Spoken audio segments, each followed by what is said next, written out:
Hi students, today let us see History Unit 3 Early Tamil Society and Culture.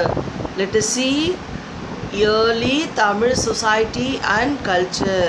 நம்ம இந்த லெசனில் நம்மளுடைய yearly Tamil சொசைட்டியோடைய கல்ச்சரை பற்றி பார்க்க போகிறோம். In this lesson, the learning objectives are the Tamil literature, archaeological, epigraphy and the non-Tamil text sources for the study of this early Tamil society. Tinai-based life in the society, literature, polity, society, economy and the urbanization during the period. So இந்த லெசன்லேயே நம்ம பார்க்க போகிறது என்னென்னா மெயினாக நம்ம Tamil literature archaeological எபிக்ராஃபிக் ஜோன்னு அதுக்கப்புறமேட்டு Tamil டெக்ஸ்டோடைய sources yearly சொசைட்டியில் எப்படி இருந்துச்சு அப்படிங்கிறத பற்றியும் திணை பேஸ்டு லைஃப் சொசைட்டி எப்படி இருந்துச்சுங்கிறதையும் அந்த பீரியடில் இந்த செங்கம் ஏஜில் literature polity society economy and urbanization அப்படிங்கிறத பற்றி தான் இந்த லெசனில் நம்ம டீப்பாக பார்க்க போகிறோம். Introduction. Tamil civilizations, as we have seen, begins at least 3 centuries before the Common Era AD as seafaring people. The trades and the sailors established commercial and cultural links across the seas, and merchants from foreign territories also visited the Tamil region. The resulting cultural and the merchant activities and international development led to urbanizations in this region. Towns and ports emerged. Coins and currency came into circulations. Written documents were produced. The Tamil Brahmin scripts was adapted to write the Tamil language. Classical Tamil poems were composed. So என்னென்னா Tamil civilisations அப்படின்னு வரும்போதே நம்ம என்னது common இயரா, அதாவது நம்மளுடைய common இயரா எப்போ ஸ்டார்ட் ஆகுதுன்னா பிசி 300 அந்த 3லேருந்தே ஸ்டார்ட் ஆகிடுது அப்படி சொல்கிறாங்க. அது மட்டும் இல்லாமல் கல்ச்சுரல்ஸில் என்னது மெயினாக ட்ரேடர்ஸ் நம்ம எக்ஸ்சேஞ்ச் பண்ண சீ ரூட் வழியாக நம்ம பண்ண ட்ரேடிங்கு மர்ச்சன்ட்ஸ் இதன் மூலயமா நிறைய நம்மளுடைய டெவலப்மெண்ட்ஸ் அர்பனைசேஷன்ஸ் பற்றி தெரிஞ்சுக்கலாம். டவுன் டெவலப்மெண்ட் எல்லாமே எமர்ஜ் ஆனது. காயின் கரன்சி அது எல்லாமே ரிட்டன் டாக்குமெண்ட்ஸ் எல்லாமே இந்த பீரியடில் தான் வந்துச்சு அப்படி சொல்கிறாங்க. The sources of the study of early Tamil society. The sources for reconstructions the history of the ancient Tamils are classical Tamil literature, epigraphy, inscriptions, archaeological excavations and material culture, non-Tamil and foreign literature. So என்ன சொல்கிறாங்கன்னா நம்மளுடைய sources அப்படின்னு எடுத்துக்கிட்டோன்னா so இந்த காலத்தில் இப்படி நடந்துச்சு அப்படிங்கிற ஒரு விஷயம் தெரிஞ்சுக்கிறோம் இல்லைங்களா, அது என்னது கண்டிப்பாக ஒரு ரிட்டன் சோர்ஸஸாக இருந்தால் நமக்கு ரொம்ப யூஸ்ஃபுல்லாக இருக்கும். அதை வச்சு நம்ம நிறையா தெரிஞ்சுக்கலாம். ஸோ கிளாசிக்கல் தமிழ் லிட்ரேச்சரை வச்சே எப்படி அவங்களாம் வாழ்ந்துருப்பாங்க, அந்த சொசைட்டி எப்படி இருந்திருக்கும் இதை பற்றி தெரிஞ்சுக்கிறது. அதுக்கப்புறமேட்டு எபிகிராஃபிஸ், இன்ஸ்கிரிப்ஷன்ஸ் நிறையா எபிக்ஸ்லாம் இருந்துச்சுங்களா, அதில் மூலயமா அந்த காலகட்டத்தில் மக்களோட இதை பற்றி தெரிஞ்சுக்கலாம். அதுக்கப்புறம் ஆர்காலஜிக்கல் மெட்டீரியல் கல்ச்சர்ஸ் அப்போ எப்படியெல்லாம் ஆர்காலஜிக்கலாக யூஸ் பண்ணுது அதெல்லாம் நம்ம தொல்பொருள் ஆய்வு மூலயமா தெரிஞ்சுக்கிறோம். அந்த மெட்டீரியல்ஸ் அந்த இதெல்லாம் வச்சு அந்த பீரியடில் இந்த மாதிரி இருந்திருக்காங்க, இந்த மாதிரி வழிபட்டிருக்காங்க, எல்லா இதுவும் தெரிஞ்சுக்கிறது அந்த ஆர்காலஜிக்கல் எக்ஸ்கவேஷன்ஸ் மூலயமா தான். இந்த நான் Tamil and foreign literature. So Tamil இல்லாமல் மற்ற வெளிநாட்டிலேருந்து வந்தவங்க அவங்களோட இன்ஸ்கிரிப்ஷன்ஸில் எழுதுவாங்க இல்லையா, அதை வச்சு நிறையா தமிழ் சொசைட்டி எப்படி இருந்துச்சு, இயர்லி தமிழ் சொசைட்டி எப்படி இருந்திருக்கும், எப்படி இருந்திருக்கலாம் அப்படி சொல்லி ஒரு யூகிக்கிறதுக்கு ஒரு இதுவாக இது என்னது சோர்ஸஸாக நமக்கு இருக்குது அப்படி சொல்கிறாங்க. த கிளாசிக்கல் சங்கம் தமிழ் லிட்ரேச்சர். த கிளாசிக்கல் சங்கம் ப்ராப்பர்ஸ் கலெக்ஷன்ஸ் கன்சிஸ்டன்ஸ் ஆஃப் தொல்காப்பியம். த 14 மேல் கணக்கு 18 major works and the 14 Kilkanakku 18 minor works and 5 epics. So நம்ம கிளாசிக்கல் சங்கம் கலெக்ஷன்ஸ் பார்த்திங்கன்னா மெயின் என்னது தொல்காப்பியம். தொல்காப்பியம் தான் நம்மளுடைய மொத்த டீட்டெயில்டாக கொடுக்குறது. அதுக்கப்புறம் 14 மேல் கணக்கு 18 மேஜர் ஒர்க்ஸ், அதுக்கப்புறமேட்டு 14 கீழ்கணக்கு 18 மைனர் ஒர்க்ஸு, அப்புறம் 5 எபிக்ஸ், முக்கியமான 5 எபிக்ஸ். இது மூலயமாவே நம்ம கிளாசிக்கல் சங்கம் லிட்ரேச்சர் எப்படி இருந்துச்சு, எப்படிப்பட்டது, அது அந்த பீரியடில் மக்கள் வாழ்ந்த விதத்தை பற்றி தெரிஞ்சுக்கிறதுக்கு இதெல்லாம் ரொம்ப யூஸ்ஃபுல்லாக இருக்குது. Tolkappiyam Tolkapiyam uprooted. The Tolkappiyar is the earliest written work on Tamil grammar. Adapt from elaborating the rules of grammar. The third sections of the Tolkappiyam also describes poetic conversions that provide information on Tamil social life. The text of the Padinen Melkanakku including Pathupattu, the Ettogai, and these texts are the oldest among the classical Tamil texts. The texts of the Padinen Keelkanakku belong to a later date. So தொல்காப்பியம்னு வரும்போது என்னது, தொல்காப்பியம் வந்து full and full earliest written work. நம்மளுடைய தமிழில் முதல் earliest written work அப்படின்னு வரும்போது என்னது, தொல்காப்பியம் தான் வரும். தொல்காப்பியமுடைய கிராமர்ஸ். இது மட்டும் இல்லாமல் தேர்ட் செக்ஷனாக அந்த தொல்காப்பியத்தில் என்ன பண்ணியிருக்காங்க, நிறைய இன்ஃபர்மேஷன்ஸ் வந்து தொல்காப்பியம் மூலயமா எடுத்திருக்காங்க அப்படி சொல்கிறாங்க. அதுக்கப்புறம் டெக்ஸ்ட்டு பார்த்தீங்கன்னா 14 மேல் கணக்கு, 14 கீழ்கணக்கு, 8 தொகை, இதெல்லாம் கூட என்னது ரொம்ப லேட்டராக இதுக்கு முன்னாடி ஓல்டஸ்ட் பீரியடில் கிளாசிக்கல் தமிழ் எப்படி இருந்திருக்காங்க, அவங்களோட டெக்ஸ்ட் எனக்கு இதை பற்றி இந்த ஸ்கிரிப்ஷன் மூலயமா தெரிஞ்சுக்கலாம் அப்படி சொல்கிறாங்க. 14 கீழ்கணக்கு, 18 minor works. The 14 Kilkanakku comprises 18 texts elaborating on ethics and morals. The pre-eminent work among these is the Tirukkural composed by Thiruvalluvar. In 1330 couplets, Tirukkural consists question of the morality, சாட்டிகிராஃப் and love. So என்ன சொல்கிறாங்க, 14 கீழ்கணக்கில் தான் அது Thirukkural compose. இது வந்து அது 1330 குறள் இருக்குது. அது மட்டும் இல்லாமல் நம்ம சொல்லுவோம் இல்லையா, அறம் பொருள் இன்பம்னு சொல்லிட்டு அந்த 3 எபிக்ஸோடைய கான்செப்டில் தான் திருக்குறள் இருக்குது அப்படி சொல்கிறாங்க. த 5 எபிக்ஸ் பார்த்திங்கன்னா சிலப்பதிகாரம், மணிமேகலை, சீவக சிந்தாமணி, வளையாபதி, குண்டலகேசி. இந்த உங்களுக்கு கண்டிப்பாக தெரியும், இந்த 5 பெரும் காப்பியங்கள் அப்படி சொல்லுவோம் இல்லையா. அந்த 5 பெரும் காப்பியங்கள் ரொம்ப ரொம்ப நம்மளோட தமிழ் இதை பற்றி ரொம்ப டீட்டெயில்டாக குவாலிட்டியாக எவ்வளோ ஹை குவாலிட்டியாக நம்ம வாழ்ந்துருக்குறோம் அப்படிங்கிறத பற்றி இந்த 5 பெரும் காப்பியங்கள் பார்த்தாலே தெரியும் அப்படி சொல்லிட்டு சொல்கிறாங்க.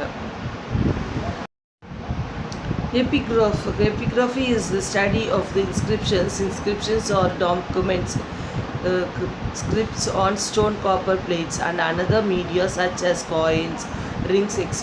The development of the script marks the beginning of the historical period. So எபிக்ராஃபின்னு வரும்போது என்னது, நம்மளுடைய இன்ஸ்கிரிப்ஷன்ஸ் இல்லாமல் அதை தவிர்த்து காப்பர் ஸ்டோன்லேயோ இல்லை காப்பர் பிளேட்ஸில் மீடியாஸு, இந்த காயின்ஸு, ரிங்ஸ், அவங்க வச்சுருந்த அந்த பொருட்கள் மூலிமா நம்ம அது அவங்களுடைய ஸ்கிரிப்டு அவங்க அங்கங்கே எழுதியிருப்பாங்க இல்லையா, அதை வச்சு ஹிஸ்டாரிக்கல் பீரியடில் அவங்களோட ஸ்கிரிப்ட் என்ன, அவங்க என்ன பேஸ் பண்ணி சொல்லியிருக்காங்க, எப்படி கொஞ்சம் கொஞ்சமாக டெவலப் ஆகிருக்காங்கன்றதை பற்றி இது எபிகிராஃபி மூலிமா தெரிஞ்சுக்கலாம். Archaeological sites. Archaeological excavations refers to systematically digging a site to recover material evidence for exploring and the interpreting societies of the past. Archaeological excavations at the early historic sites or the sources of evidence of the activities of the Sangam age people. Excavations at Arikambedu, Alagankulam, Urayur, Kanchipuram, Kaveripoompattinam, Korkai. So archaeological சைட்ஸ்னால் தொன்மை பொருட்கள் ஆராய்ச்சி பண்ணுற இடம் அப்படின்னு பார்த்தீங்கன்னா நம்ம yearly Tamil sides அதிகமாக தமிழர்கள் சங்கம் ஏஜ் அப்படின்னு ஒன்று இருந்திருக்கு. அவங்களோட ஆக்டிவிட்டீஸ் பற்றிலாம் தெரிஞ்சுக்கிறதுக்காக அந்த மாதிரி எடுக்கப்பட்ட ஊருங்கன்னு பார்த்திங்கன்னா ஆர்கமேடு, அழகம்குளம், உறையூர், காஞ்சிபுரம், காவேரிப்பூம்பட்டினம், கொற்கை, அப்புறம் இந்த வசசாமுன்றம், கீழடி, கொடுமால் in தமிழ்நாட்டில் இதெல்லாம். அது மட்டும் இல்லாமல் the Pattinam in Kerala provides the evidence we have on this period. So பட்டினங்க ஒரு ஊரில் இப்போ கேரளாவில் இருக்க அந்த ஊரில் கூட இன்னும் அந்த மாதிரி தமிழ் மக்கள் வாழ்ந்த அந்த இன்ஸ்கிரிப்ஷன் இதெல்லாம் இருக்குது அப்படி சொல்கிறாங்க. Arikambedu near Pondicherry is the Sangam age fort excavated by the Archaeological Survey of India ASI. British archaeologist Robert Eric Mortimer Wheeler, French archaeologist J.M. Causel, and Indian archaeologist A. Ghosh and the Krishna Deva excavated these sites. they found evidence of the planned town, warehouse, streets and tanks and ring bells. So என்ன சொல்கிறாங்கன்னா ஆரிக்கம்பேடு, பாண்டிச்சேரியில் இருக்கிற ஆரிக்கம்பேடு வந்து இந்த சங்கம் board பீரியடில் அந்த இடத்துல எப்படி வாழ்ந்தாங்க அப்படிங்கிறதுக்கு ஆர்காலஜிஸ்ட் அப்போ இருப்பாங்க இல்லையா, ராபர்ட் எரிக். அதுக்கப்புறம் ராபர்ட் எரிக் வந்து என்னது பிரிட்டிஷ்லேருந்தும் ஃப்ரெஞ்சிலேருந்து ஜேஎம் கேசல், அதுக்கப்புறம் இந்தியாவிலேருந்து கோஷ் கிருஷ்ணதேவ், இவங்கெல்லாம் வந்து என்ன பண்ணியிருக்காங்க, இதை ஆராய்ச்சி பண்ணி இப்படி ஒரு டவுன் இருந்திருக்கு, இவங்க இப்படி வெல் செட்டிலாக இருந்திருக்காங்க, அங்கே எப்படி நல்லா டேங்க்கு, ரிங் வால்ஸ், வெல்ஸ்லாம் எப்படி யூஸ் பண்ணியிருக்காங்க அப்படிங்கிறத பற்றின விஷயங்களை நம்ம கூட அவங்களுடைய ரிட்டன் இன்ஸ்கிரிப்ஷனில் தெரிஞ்சுக்கலாம் அப்படி சொல்கிறாங்க. Material culture. Archaeologists have found evidence of the brick structures and industries activities, as well as artifacts such as beads, bangles, camon, indigelis and other materials in these sites. Tamil Brahmin inscriptions on pottery and coins have also been unearthed. Evidence of the various art, crafts and industries together help us reconstruct the way of life of the people of those times. From this we learn and understood how they might have lived. So material culture அப்படின்னு வரும்போது archaeologist என்ன பண்ணுறாங்க, நிறைய materials அவங்க அப்போ அந்த காலத்தில் பயன்படுத்தின காயின்ஸு, பீட்ஸு, அவங்க அந்த சின்ன சின்ன இதெல்லாம் பேங்கிள்ஸு, அவங்க ஆர்னமெண்ட்ஸில் இருந்து அந்த ஆர்ஃபெக்டர்ஸ், அந்த அப்புறமேட்டு அவங்களோட கிராஃப்ட் ஒர்க் மாதிரி பண்ணியிருப்பாங்க இல்லையா, சின்ன சின்ன இதெல்லாம் வச்சு அதெல்லாம் கூட இப்போ கிராஃப்ட் எடுக்கும்போது நிறைய எவிடன்ஸாக கிடச்சிருக்கு. ஸோ அதை வச்சு அந்த பீரியடில் இவங்க இந்த மாதிரி நகை போட்டிருப்பாங்க, இப்படி ஜுவல்ஸ்லாம் பண்ணியிருப்பாங்க, அவங்க காஸ்டியூம்ஸ் இப்படி இருந்திருக்கும், அவங்களோட லைஃப் ஸ்டைல் இப்படி இருந்திருக்கும் அப்படின்னு தெரியறதுக்கு இது ஒரு வாய்ப்பாக இருக்குது, தெரிஞ்சுக்கிறதுக்கு இதனால் தெரிஞ்சுக்க முடியும்னு சொல்கிறாங்க.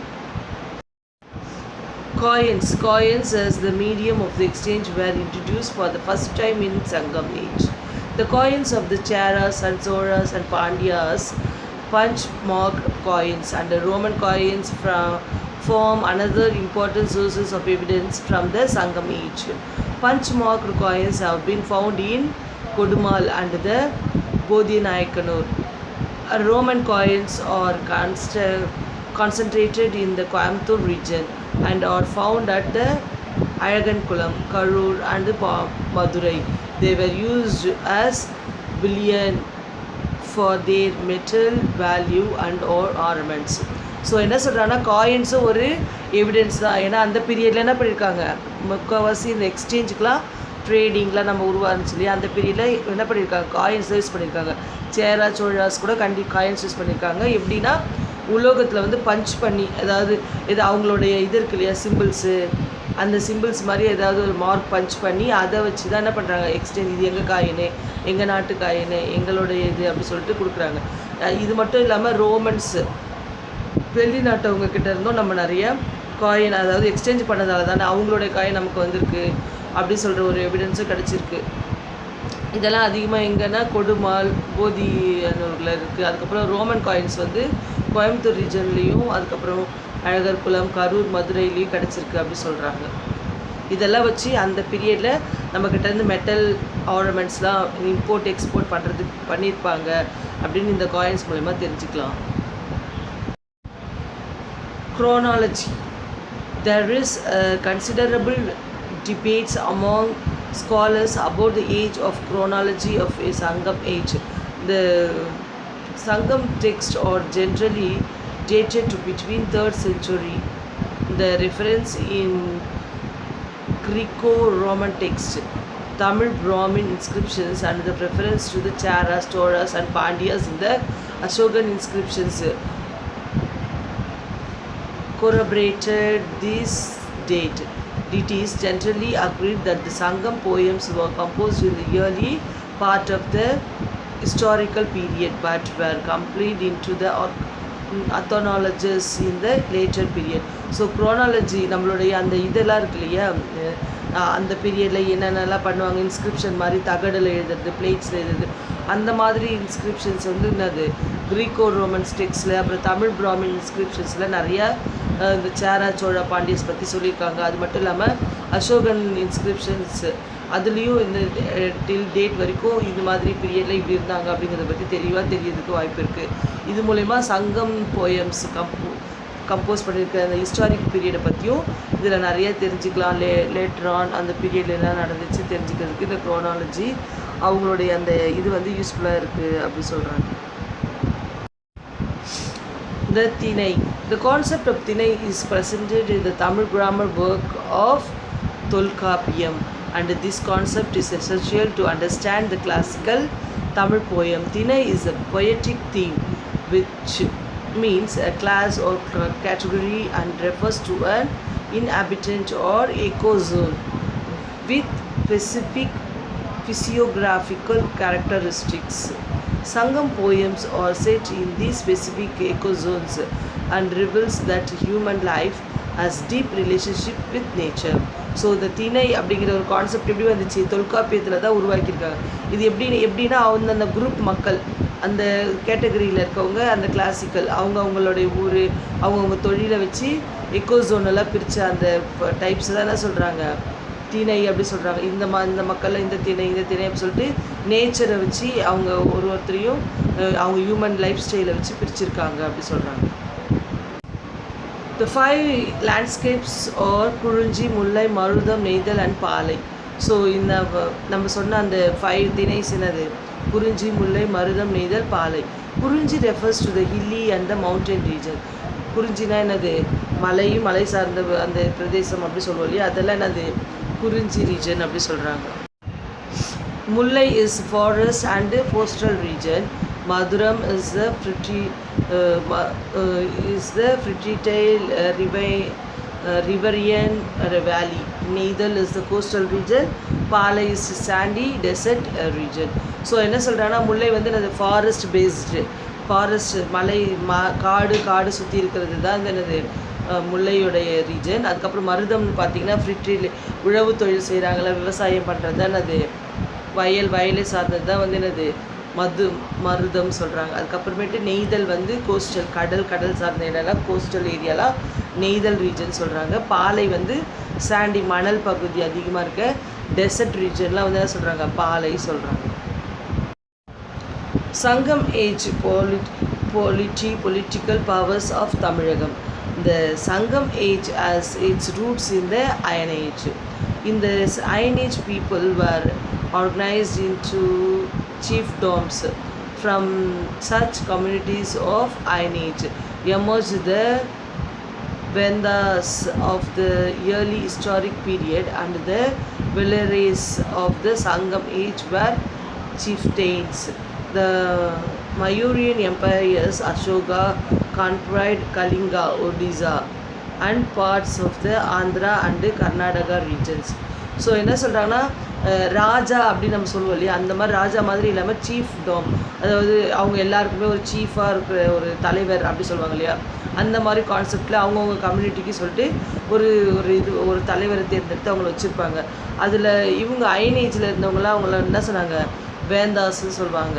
அதுக்கப்புறமேட்டு இந்த ஹிஸ்டாரிக் பீரியட்லேருந்து ஏர்லி ஹிஸ்டாரிக் பீரியடில் வந்து வெளியர்ஸ், சங்கம் ஏஜ் அந்த பீரியட்லலாம் சீஃப்டெயின்ஸ் அப்படி சொல்லி அவங்கள வந்து வகைப்படுத்தி பிரித்தாங்க. இது மட்டும் இல்லாமல் மயூரியன் எம்பரியர்ஸில் இருக்க அசோகா, அதுக்கு கலிங்கா பார்ட்ஸில், அப்புறம் ஆந்திரா கர்நாடகா ரீஜனில் கூட இப்படி இந்த மாதிரி மக்களை வந்து பிரித்து ஒரு சீஃப்டாம் அவங்கள வந்து என்ன பண்ணாங்க, வழி நடத்தினாங்க அப்படி சொல்கிறாங்க.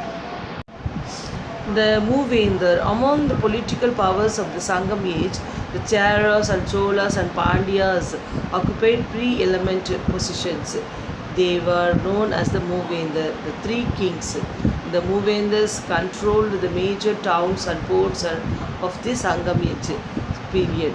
ஸோ சங்கம் பீரியடில் வந்து ரொம்ப இம்பார்ட்டன்ட் 3 இது பார்த்தீங்கன்னா மூவேந்தர்ஸ் தான், 3 கிங்ஸு, சேர, சோழ, பாண்டியாஸ். இவங்க 3 பேருமே பெரிய நல்ல பொசிஷன்லேருந்து போர்ட் முதற்கொண்டு மேஜர் எல்லா வகையான லேண்ட் ஸ்கேல்ஸ் எல்லாமே அவங்க கண்ட்ரோலில் வச்சுருந்தாங்க. அந்த பீரியடில் இவங்களுடைய கண்ட்ரோலில் தான் சங்கம் ஏஜில் வந்து இவங்களுடைய அண்டர் கண்ட்ரோலில் தான் டெவலப்ட் ஆனதாகட்டும், எல்லா விஷயத்துலேயும் இம்ப்ரூவ் ஆனது எல்லாமே இவங்க மூவேந்தருடைய கான்செப்ட், இவங்களுடைய இம்ப்ளிமெண்ட் வந்து அதிகமாக இருக்கும் அப்படி சொல்கிறாங்க. Society in Sangam age. Many of the communities of the Iron Age society were organized as tribes and some of them were chiefdoms. The Sangam age society was a society in transition form of tribal community ruled by the chief to a longer kingdom ruled by a king. So என்ன சொல்கிறாங்கன்னா சங்கம் சொசைட்டியை பொறுத்த வரைக்கும் அப்போ அந்த yearly பீரியட்லலாம் அவங்க என்ன பண்ணுவாங்க, அயன் ஏஜ்லலாம் இரும்பு காலத்துலலாம் வந்து என்னது அவங்கள ட்ரைப்ஸு அவங்க வந்து இந்த இதெல்லாம் சொல்லுவோம் பழங்குடியினர் அந்த மாதிரி ட்ரைப்ஸ்க்கெலாம் ஒரு சீஃப் டாம் அவங்களோட தலைவர் தான் இருந்து அவங்கள செயல்படுத்துவாங்க. சங்கம் ஏஜில் தான் வந்து என்ன பண்ணாங்க, அந்த சீஃப் டாம்லாம் வந்து கொஞ்சம் கொஞ்சமாக மாறி அதை வந்து கிங்காக வர ஆரம்பிச்சிச்சு. அந்த கிங்டம் ரூல் பண்ணுறவர் வந்து கிங் அப்படிங்கிற ஒரு லார்ஜர் ஒரு போஸ்ட் கொடுக்க ஆரம்பித்தாங்க அப்படி சொல்கிறாங்க. Economy. The economy was mixed as elaborated in the Tinai concept. People practice agriculture, pastoralism, trade and money exchange, hunting, gathering and fishing depending upon the ecozone in the which they lived. So economy பொறுத்த வரைக்கும் அவங்கவுங்க ரீஜனில் அவங்க பண்ணுறது. இப்போ அக்ரிகல்ச்சரில் வர்ற அந்த இதை வச்சு ட்ரேடிங் பண்ணுறது, எக்கனாமிக் எப்படி டெவலப் பண்ணுறது, எக்கனாமியை அவங்க இது பண்ணுறது, ட்ரேட் பண்ணுறது, மணி எக்ஸ்சேஞ்சு, அப்புறம் விலங்குகள் ரேரிங் பண்ணுறாங்க இல்லையா, ரேரிங், கேதரிங், ஃபிஷ்ஷிங், இது எல்லாமே என்னது அவங்களுடைய எக்கனாமிக் பேஸ்டாக தான் இருக்கும். அவங்க வச்சுருக்க பொருளை வச்சு எக்கனாமிக் டெவலப்மெண்ட் அவங்க பண்ணிக்குவாங்க. Exchange, trade, merchants and trade routes. We saw the primary productions of the grains, cattle, wealth and various commodities. These goods were not produced by everybody and were not produced in all settlements. Resources and commodities were not available in all regions. For example, the hill region did not have fish or salt and the coastal region could not produce paddy. So என்ன சொல்கிறாங்கன்னா exchange இதெல்லாம் எப்படி உருவாச்சுன்னா, இந்த மெயினாக என்னது இந்த agriculture ரீஜனில் இருக்கவங்களுக்கு என்ன இருக்கும், ரைஸ் இருக்கும் ஆனால் அவங்களுக்கு ஃபிஷ்ஷு கிடைக்காது. கோஸ்டலில் இருக்கவங்களுக்கு பேடி கிடைக்காது ஆனால் அவங்களுக்கு ஃபிஷ் இருக்கும்.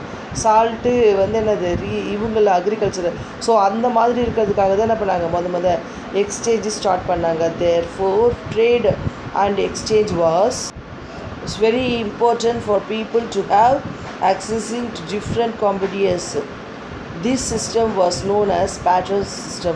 ஸோ இந்த மாதிரி ஒரு பொருளை கொடுத்து இன்னொரு பொருள் வாங்கிக்கிறது, அவங்கக்கிட்ட இருக்க பொருளை கொடுத்துட்டு அவங்களுக்கு தேவைப்படுற பொருளை வாங்குறாங்க இல்லையா, அதுதான் என்ன சொல்கிறாங்க பேட்டர் சிஸ்டம், அதாவது பண்ட மாற்று முறை அப்படி சொல்லுவோம். இது ஒரு ஒன் டைப் ஆஃப் அந்த ஏர்லி பீரியடில் இருக்க ட்ரேடிங் இருக்குது. அவங்க அப்போ அது யூஸ் பண்ணது ட்ரேடிங். அதே மாதிரி ட்ரேடர்ஸ், இந்த டேர்ம்ஸு வெனிகன் அண்ட் த நியகமா கேல்ச் appears in Tamil Brahmin inscriptions. There were different types of merchants: gold merchants, cloth merchants and salt merchants. Salt merchants were called the Umaras and they travelled in bullock carts along with their families. So என்னது ஒரு அந்த தமிழ் பிராமின் இன்ஸ்கிரிப்ஷன்ஸில் இதை பற்றி பர்டிகுலராக போட்டிருக்காங்க. Gold merchants, cloth merchants and salt merchants. So gold merchants கண்டிப்பாக என்னது உலோகம் செய்கிறவங்கள தான் இருப்பாங்க. கிளாத் வந்து என்னது டெக்ஸ்டைல்ஸ் ரீஜன்ஸு. அதுக்கப்புறம் சால்ட்டு பார்த்திங்கன்னா இந்த கடலில் இருந்தால் உப்பு எடுப்பாங்க இல்லையா, இந்த ஃபிஷர்மேன் அந்த சைடில் ரீஜனில் இருக்கவங்க தான் சால்ட் மர்ச்சன்ட்ஸாக இருப்பாங்க. ஸோ இந்த சால்ட் மர்ச்சன்ட்ஸை வந்து உமரஸ்ன்னு கால் பண்ணுவாங்க. இவங்க என்ன பண்ணுவாங்க, புல்லக் காட்டில் தான் போய் அவங்களுடைய ட்ரேடிங் பண்ணுவாங்க அப்படி சொல்கிறாங்க. Means of transport. Bullock cart and animals were used to transport goods by land. Trade routes linked and various town of Tamilagam. Various types of watercraft and sea-going vessels such as Kalam, Pari, Odam, Thoni, Teppam and the Navai are also mentioned in Tamil literature. So டிரான்ஸ்போர்ட்டுக்கு bullock cart வந்து என்னது road வழியாக போகிறதுக்காக. இப்போ road அந்த மட்டும் இல்லாமல் C route, river வே அந்த மாதிரிலாம் போகணுன்னா என்னது ஓடம், தெப்பம், தவானி அந்த மாதிரி விஷயங்கள்லாம் தேவைப்படுது அப்படி சொல்கிறாங்க. ஸோ இந்த மாதிரி ட்ராவல் பண்ணி தான் என்ன பண்ணுறாங்க, அவங்களுடைய ட்ரேடெல்லாம் பார்த்துக்கிட்டாங்க. இதெல்லாம் என்னது தமிழ் லிட்ரேச்சரில் மென்ஷன் பண்ணியிருக்காங்க. இதெல்லாம் இந்த மாதிரிலாம் அவங்க டிரான்ஸ்போர்ட் பண்ணியிருக்காங்கன்னு நம்ம இதை வச்சு தெரிஞ்சுக்கலாம் அப்படின்றாங்க. Patron and coins. Patron was the primary mode of the exchange. For instance, rice was exchanged for fish, salt was precious and a handful of its would fetch an equal amount of rice. The extensive availability of coin heard for Sangam age of the Sarachola Pandyas and Malayamon indicates that they were used widely. So barter system தான் அப்போ இயர்லியில் இருந்துச்சு நம்ம சொன்னோம் இல்லையா.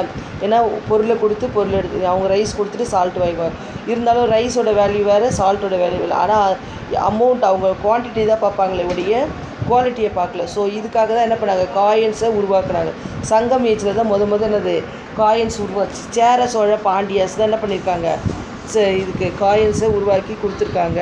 இதுதான் இந்த ட்ரேடிங்க்கு ரொம்ப இம்பார்ட்டண்ட்டாக இருந்துச்சு. இந்த பேட்டர் சிஸ்டத்துக்காக தான் காயின்ஸ் உருவாயிருக்கு அப்படி சொல்கிறாங்க.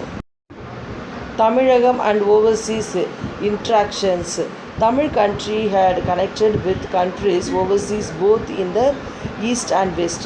Roman ships used monsoon winds to cross the Western Sea or the Arabian Sea to connect Tamilagam with the Western world.